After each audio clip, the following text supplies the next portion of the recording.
भगवान ने सर्वस्व सुदामा जी को दे दिया। अपनी द्वारिका जैसे द्वारिका सुदामा को दे दी।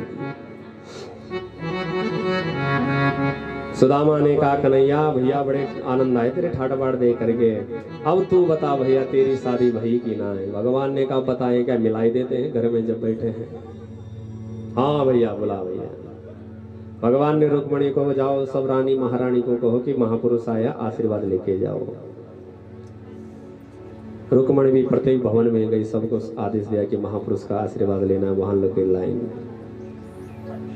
सबसे पहले आकर के रुक्मणी ने किया प्रणाम, महाराज जी प्रणाम।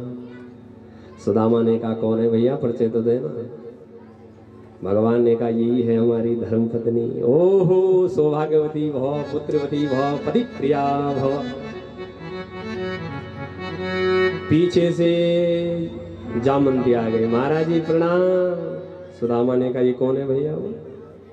भगवान ने कहा ये भी वही है। ओहो समझ गए हो, दो दो विवाह कर ले। अरे राजन महाराजन के ठाठी निराले हुए, सौभाग्यवती वह पुत्रवती वह पति प्रिया वह। पीछे से सत्यभाम आ गए, महाराज जी नमो नारायण। सुदामा ने कहा ये कौन है भैया तीसरी? भगवान ने कहा मित्र या समय जो भी आ रहे हैं वो समझो वो वही है। कहा भैया 10-20 है। भगवान ने कहा मित्र अब कैसे बताएं, कहा बताएं। आशीर्वाद दे रहे हो साथ में गिनते भी जाओ, जितने भी होगी सब सामने आ जाएंगे। संख्या पहुंच गई 1000, 2000, 5000 तक। भव भव भव भव भव। सुदामा ने कहा हे कन्हैया सच बोल भैया अभी कितनी बची? भगवान ने कहा अभी अधोन बची। सच बोल कन्हैया कितनी है पूरी संख्या? भगवान ने कहा मित्र पूरी संख्या है 16,108। सुनते ही सुदामा की तो धरती खिसक गई। महाराज एक कन्हैया मेरे बस को बात नहीं, अलग अलग से आशीर्वाद है। मेरे गलो बैठ गए, हाथ दुख गए। भगवान ने कहा अब घर में लड़ाई लड़ाई। अब जिनको आशीर्वाद नहीं मिला वो शाम को लड़ाई नहीं करेगी मुझसे कि हमको तो नहीं मिला आशीर्वाद। सुदामा ने कहा देख कन्हैया ये लड़ाई के पाछड़े में मुझे न डाल, तू ऐसा काम कर भैया ये तेरी आर्धांगी, तो ये उन सबको आर्धांग मिल करके तू कर ले प्रणाम, सबको आशीर्वाद में इकट्ठा दे दूंगा। भगवान ने कहा जैसी तुम्हारी इच्छा। इकट्ठा भगवान ने मिलकर के रानी पटरानियों के साथ किया प्रणाम और सुदामा ने दे दिया आशीर्वाद। श्रीवर्चस्यमायुष्यमारोग्यवन्तम महीयते धनम धान्यम बहुपुत्रम सत्संवत्सरम दीर्घमायुः। सुदामा ने कहा कन्हैया अब मैं चलूं भैया? तेरी भाभी तेरी राह देख, मेरी राह देख रही होगी। बड़ा आनंद आ भैया तेरे ठाटवाड़ देख करके। तो भगवान ने भी एक बार भी नहीं कहा कि आज रुक जाओ। सुदामा ने कहा चलो, तो भगवान ने कहा ठीक है मित्र चलो। अब सुदामा जब चलने लगे रास्ते में तक भगवान भी छोड़ने आए, आधे रास्ते तक। तो सुदामा की मन में एक विचार आया कि अरे सुशीला कह रही थी कि जब जाएगा तो बड़ो माल मिलेगा, अपन राम जैसे खाली आए वैसे खाली हाथ जा रहे हैं। चलो मैं तो कोई बात नहीं, मुझे तो वैसा कुछ नहीं चाहिए, पर सुशीला की टकटकी लगाई होगी, दरवाजे पे बैठी होगी कि देखें आज मेरे स्वामी मेरे साईं का आए। द्वारिकाधीश भगवान अरे कुछ नहीं तो कम से कम एक साड़ी तो जरूर देंगे मेरे लिए। और जब मैं खाली हाथ जाऊंगा तो बेचारी कितना बुरा मानेगी कि ले हमारे स्वामी इतने दूर गए और हमारे स्वामी को कुछ नहीं दिया। तो शायद कन्हैया लेन देने की बात भूल गया, याद दिला दे। अरे कन्हैया तू मेरे साथ कब तक आ गया भैया? अब मैं चले जाऊंगा, तू जा आराम कर। भगवान ने कहा जैसी तुम्हारी इच्छा। पर कन्हैया ये तो बता ना, जैसे आते ही तूने अपनी भाभी को समाचार पूछे वैसे जाते ही तेरी भाभी भी तो तेरे समाचार पूछेगी, ये तो बताए दे मैं कहा बोलूं। भगवान ने कहा हाँ मित्र तुमने खूब याद दिलाई, भाभी जी से राम राम कर दियो भूल मत जाइयो। सुदामा ने कहा ले ये भी कोई समाचार है? अरे भैया तू ना भी बोलता तो मैं बता ही दे। अरे कोई खास समाचार हो वो बताना। हाँ हाँ भाभी जी से कहना कि हम तुमसे बड़े नाराज हैं, अगली बार जब आओगे तो भाभी जी को साथ लेना। सुदामा समझ गए ये न देने वाले भैया। मैं कुछ याद दिला रहा, ये कुछ बोल रहा। ठीक है भैया, भगवान ने चाहा तो राजी खुशी रहेंगे, अगली बार फिर मिलेंगे। अब ध्यान देना, यहाँ पे सुदामा जी आ रहे हैं और कृष्ण की सराहना मनी मन कर रहे हैं कि देखो तो, वाहम दरिद्र पापिया वा कृष्ण श्रीनिकेतना ब्रह्म बंधुरिति अस्माः बाहुभ्याम परिरंभित। अरे कहाँ मैं दरिद्र, कहाँ मैं पापी, और कहाँ वो श्रीनिकेतन, श्री का पति, लक्ष्मीपति। और जब मुझको अपनी बाहू में लिया तो उस समय तो मैं आनंद सरावर में डूब गया। ये सराहना कर रहे हैं सुदामा। जब अपनी जहाँ पे झोपड़ी थी वहां पे जब पहुंचे तो वहां पे एक भव्य भवन रुक्मणी महारानी जैसे का बना हुआ, हे भगवान, ये भवन किसको बना? और भवन के चारों ओर चक्कर लगाए घूम रहे हैं। भाई मैं रास्ता तो नहीं भूल गया, मैं फिर से द्वारिकापुरी में तो नहीं पहुंच गया, ये तो रुक्मणी महारानी जैसा भवन है। नहीं नहीं, मैं रास्ता भी नहीं भूला, ये खाला हमारे गांव का है, ये पेड़ भी वही है, और ये भवन किसका बन गया भगवान? सुदामा भवन के बाहर घूम रहे हैं, चक्कर लगा रहे हैं, किसका है वो?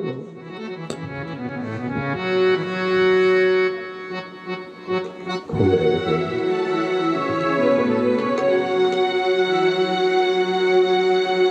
सुदामा मंदिर देख डरे, सुदामा मंदिर देख डरे, सुदामा मंदिर देख डरे,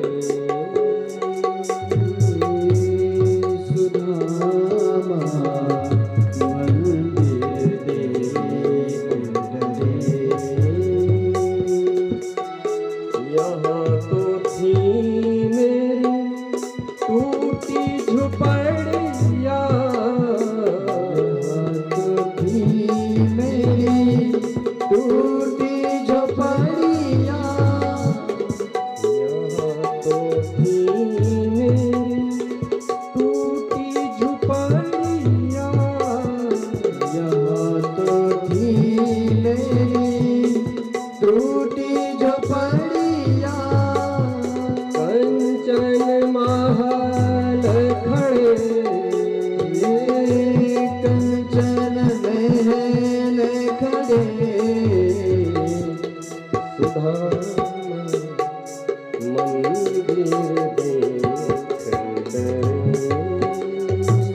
अचानक दासदासियों ने कहा, सुशीला को खबर दी कि महाराज हम बहुत देर से देख रहे हैं, ये ब्राह्मण इस हमारे महल के चारों ओर चक्कर काट रहा है, कौन है?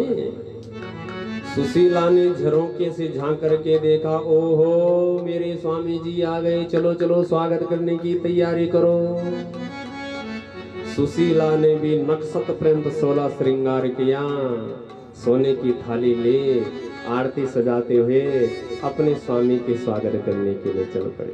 पीछे से दास दासियां जयकार करें, सुदामा महाराज की जय हो, सुदामा महाराज की जय हो।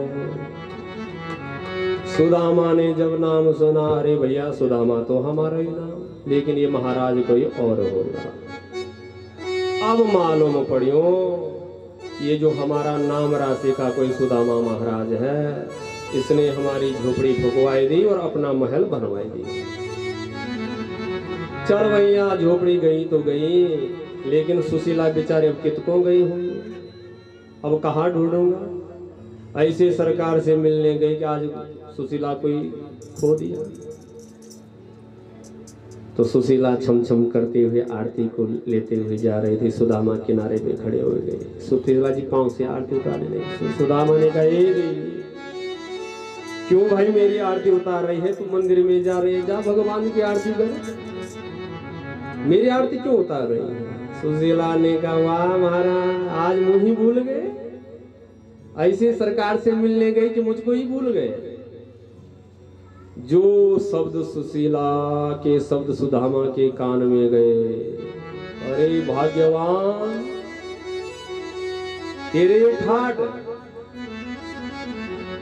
हाथ में सोने की थाली, शरीर पर बनारस साड़ी, दुधिया चुटिया, ये कब हो गए? सुशीला ने कहा, सरकार उन्हीं से पूछो जिनको मिलने गए थे। और सुदामा ने कहा, देख ले सुशीला, देख ले मेरी दीन बंधुता, भगवान की कृपा। मैं इतनी दूर की यात्रा करी, मिलने गया, मेरे हाथ में तो फूटी कौड़ी भी नहीं लगी है, और घर बैठे देखो तो कैसा चमत्कार कर दिया। ये है भगवान का देने का तरीका। मित्र को यदि देना है तो मित्र को पता न लगे कि हम दे रहे हैं, ऐसा दो।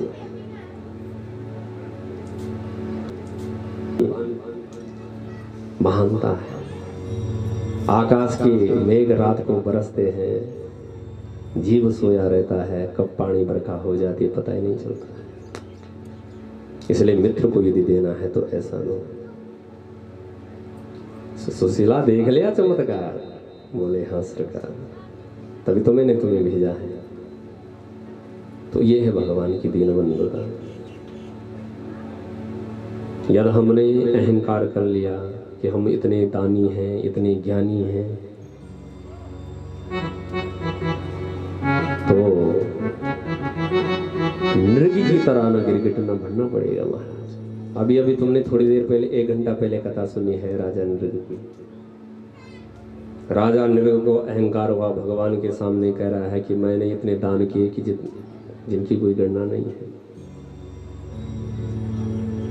भगवान का दान, भगवान को दान करो, जीवों को बेदया करो, लेकिन अहंकार मत रखो।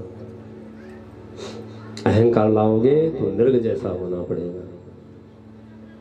ये शिक्षा हमको इस कथा से मिलती है।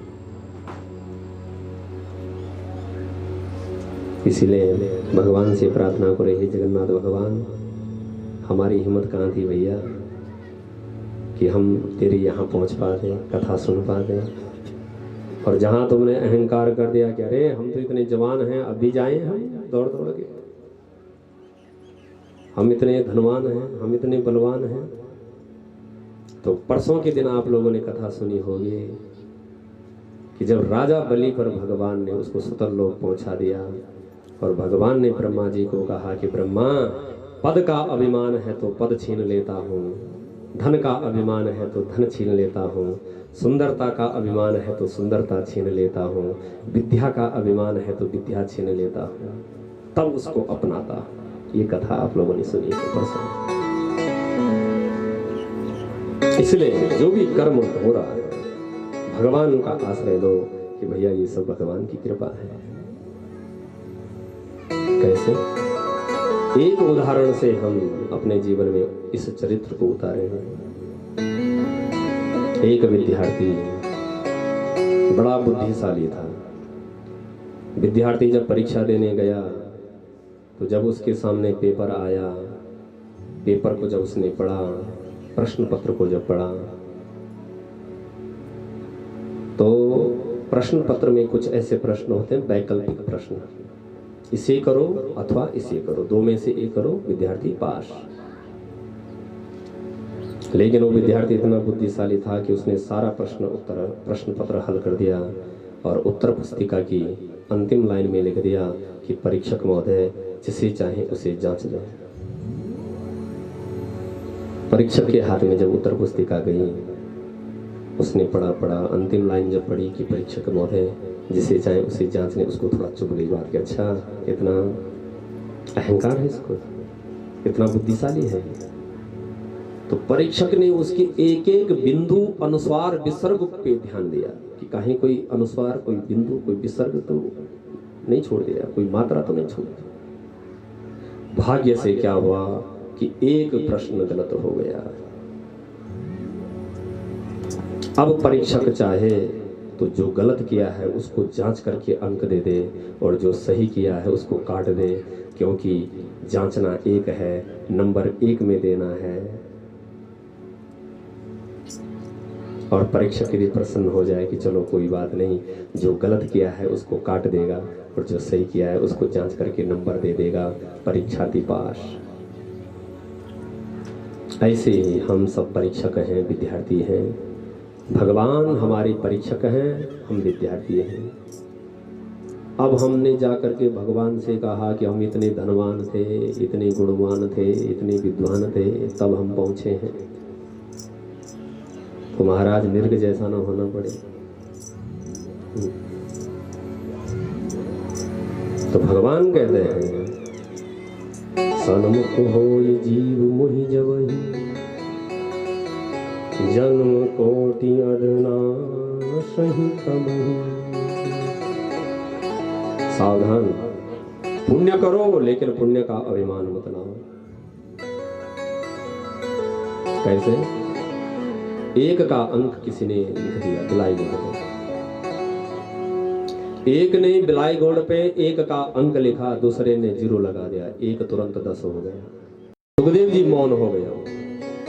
तब राजा परीक्षित ने पूछा, सरकार, हे महामुनि वेद वेदांती, हे शंकर के अवतार सुखदेव महामुनि,